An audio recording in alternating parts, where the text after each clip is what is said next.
Hello, and welcome to the Appleby Hour. I am Appleby, and today we're going to, I want to say address a Christian argument, but I suppose I am, but not directly. So this one, sometimes Christians will hit you up with when you're arguing with them with the old, "What if you're wrong?" Pascal's wager. Uh, the idea is, you should hedge your bets. If the atheist is right, then we die and nothing happens. No harm, no foul. But if we're wrong, then you go to hell forever. You burn in the pit. Now, there are plenty of problems with this argument, but I'm going to brush those aside for now. Let's just say, boom, I'm converted.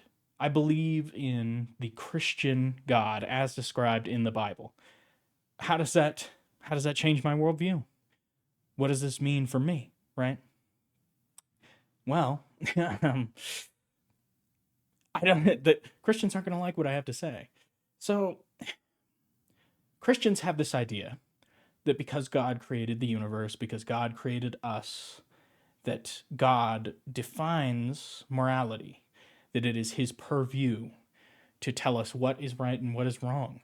Either what God says is right or wrong because God says it, or God says it because it's what's right. So, in either case, God's will is synonymous with goodness, identical with goodness. He is good. I fundamentally reject this idea. If there is truly a God which created us, then I don't think that creates objective morality. Sorry. His views are still subjective in my opinion, and I think I have every right to challenge them with my own.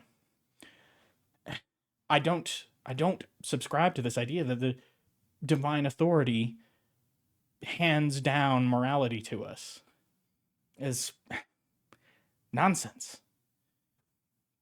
Now, with this view in mind, you read the Bible, you see the God of the Bible, you see his works. Let's know him by his works. Horrific, horrible monster. You know, a tyrant and a jealous, authoritarian, insecure windbag. A genocidal maniac. He's fucking crazy. If the events of the Bible are true, I'm Team Serpent. I'm Team Lucifer. I'm Team Satan. Okay? And it's not necessarily because I pledge allegiance to those beings. No, it's just because I oppose the power that is. And people are like, oh well, you can't oppose God, right? He's all powerful. He cannot. You can't fight against him. Uh, you know, so you have to be good.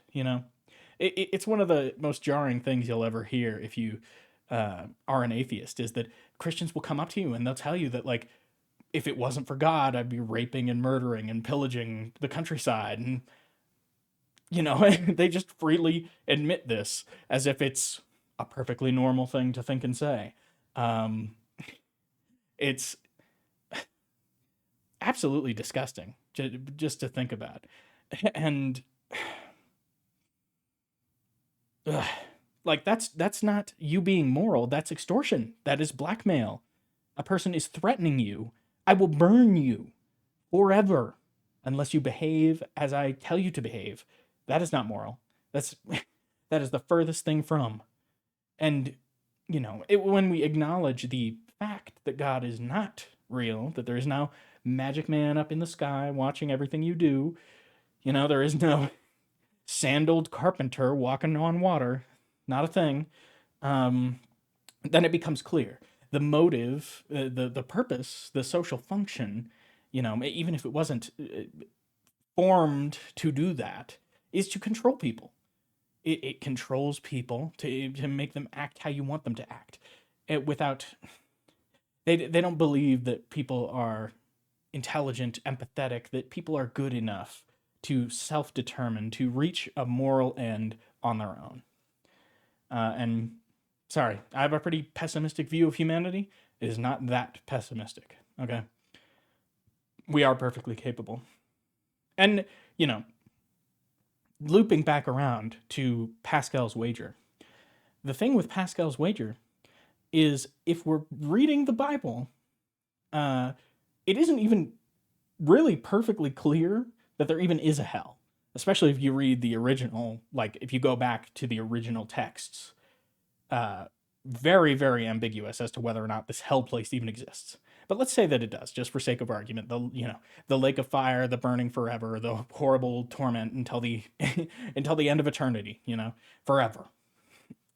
That's real, and the alternative is heaven, as described in the Bible. Well, in the Bible, it makes it pretty goddamn clear that you cannot be yourself in heaven. You cannot help but to worship all day, every day.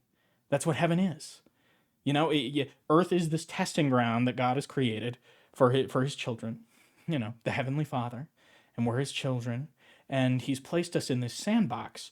And if you play nice in the sandbox, then you get to go to heaven and worship at his feet forever. That's what he wants. Sycophants. He wants admiration from ants, essentially. He's a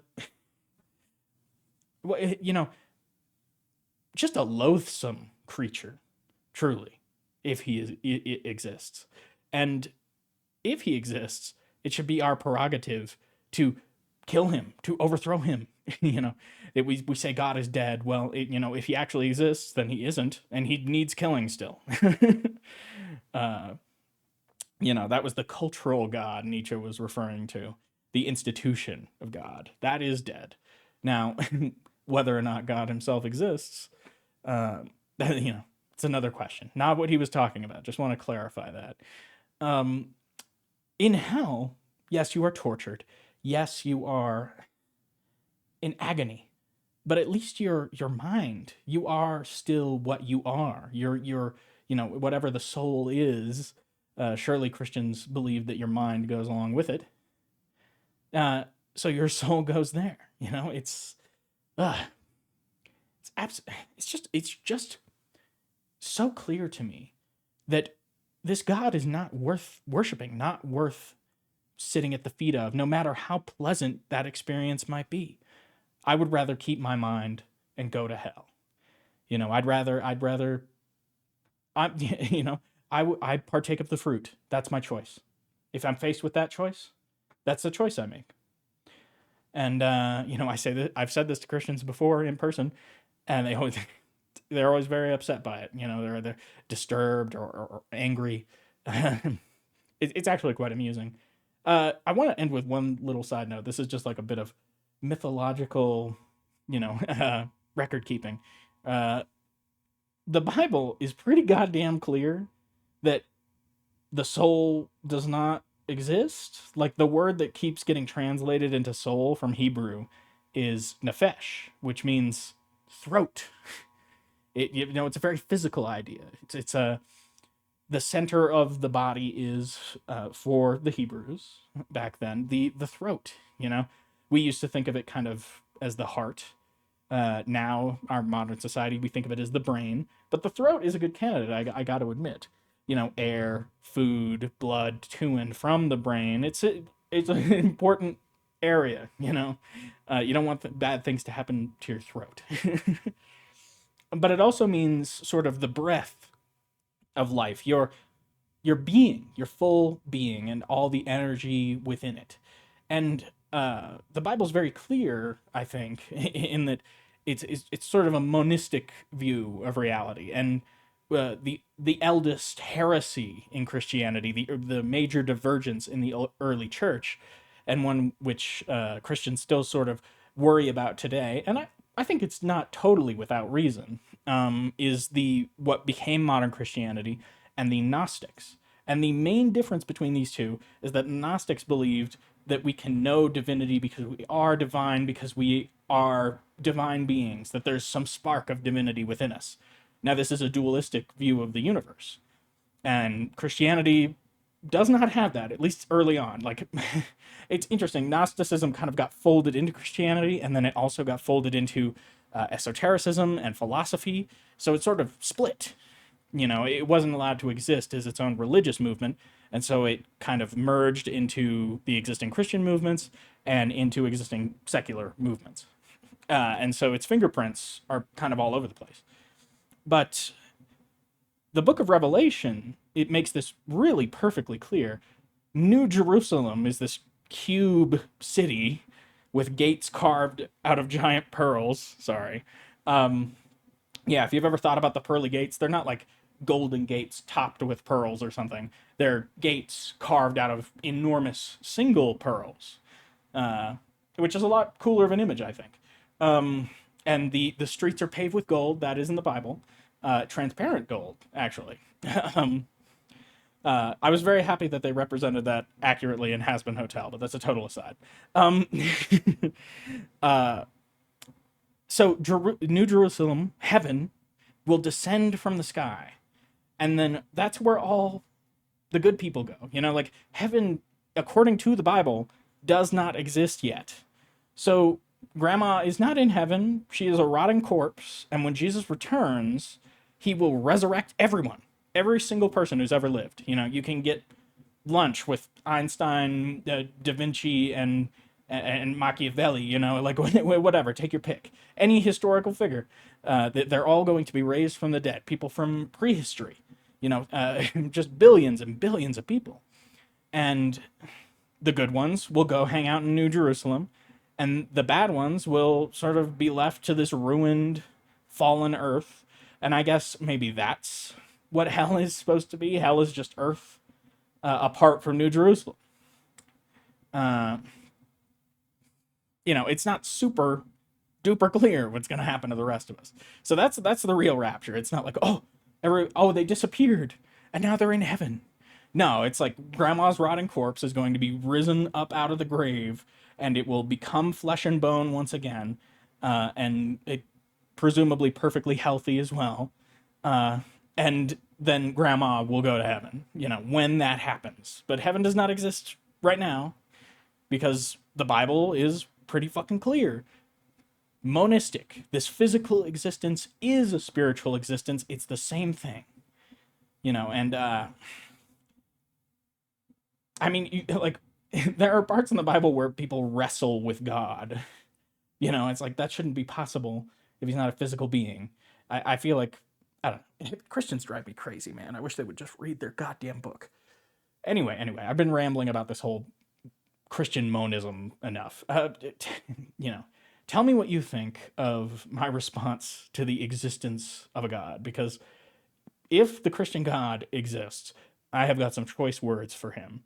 And, whatever happens to me, it's like people are like, oh, well, you'll regret it when you're in hell. And it's like, okay, maybe. But when my decision-making processes are totally compromised because I'm being tortured, yes, maybe I will regret it then.